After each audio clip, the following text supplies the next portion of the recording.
మన ఐబొమ్మ రవి అయితే అరెస్ట్ అయిన విషయం అందరికీ తెలిసిన విషయమే, కొత్తగా చెప్పాల్సింది ఏం లేదు. ఇక్కడ నుంచి అయితే పైరసీ సినిమా చూసే వాళ్ళు కూడా కొంచెం అయితే భయపడతారు. ఎందుకంటే వాళ్ళ దగ్గర ఎంత డేటా ఉన్నదో కూడా మనకైతే చెప్పడం అయితే జరిగింది. ఇప్పటికైతే దాదాపుగా 21,000 సినిమాలు అయితే కాపీ చేయడం అయితే జరిగింది.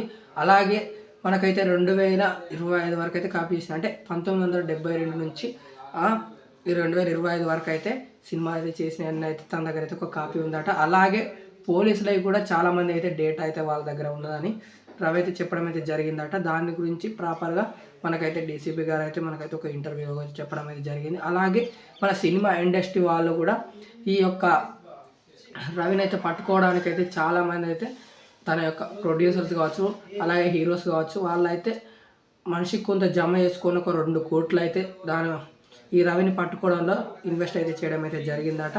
అలాగే ఎట్టకేలకైతే వాళ్ళ ఫాదర్ కూడా చెప్పాడు, ఎప్పటికైనా మనం పోలీసుల ముంగడ సవాల్ చేసినా కానీ ఎప్పటికైనా మనకైతే ఎన్ని రోజులు అని దాక్కుంటాం, ఎప్పటికైనా దొరికిపోతామని వాళ్ళ డాడీ కూడా అయితే మనకైతే చెప్పడం అయితే జరిగింది. అది కూడా ఒకసారి అయితే మీరు వింటా అంటే వినండి, నేనైతే స్క్రీన్ మీద ఒకసారి అయితే వేస్తాను. అలాగే తను దొరికిపోవడానికి కారణం ఏంటంటే వాళ్ళ ఆవిడేనంట.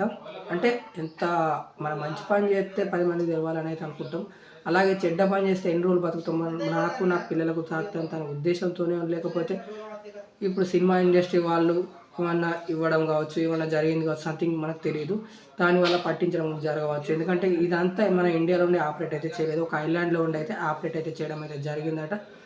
తన దగ్గర ఉన్న డేటా కూడా చాలామంది ఐబొమ్మ యూజర్స్ కూడా తన డేటా కూడా ఒక 50 లక్షల మంది సబ్స్క్రైబర్లు ఉన్నారట. అలాగే తన డేటా కూడా ప్రతి ఒక్కరైతే ఐబొమ్మ యూజ్ చేసిన వాళ్ళ దగ్గర వాళ్ళ ఈమెయిల్ ఐడి కావచ్చు, వాళ్ళ పాస్వర్డ్స్ కావచ్చు, ప్రతి ఒక్కరి డేటా అయితే ఉన్నదట. ఇంతవరకు అయితే మీరు అయితే వాడలేదో నాకు తెలియదు, కానీ వాడకపోయింటే మాత్రం సేఫే, వాడినా కూడా సేఫ్. ఎందుకంటే ఇప్పుడు ఆ డేటా అంతా మొత్తం పోలీసుల దగ్గర రికవర్ అయింది కాబట్టి.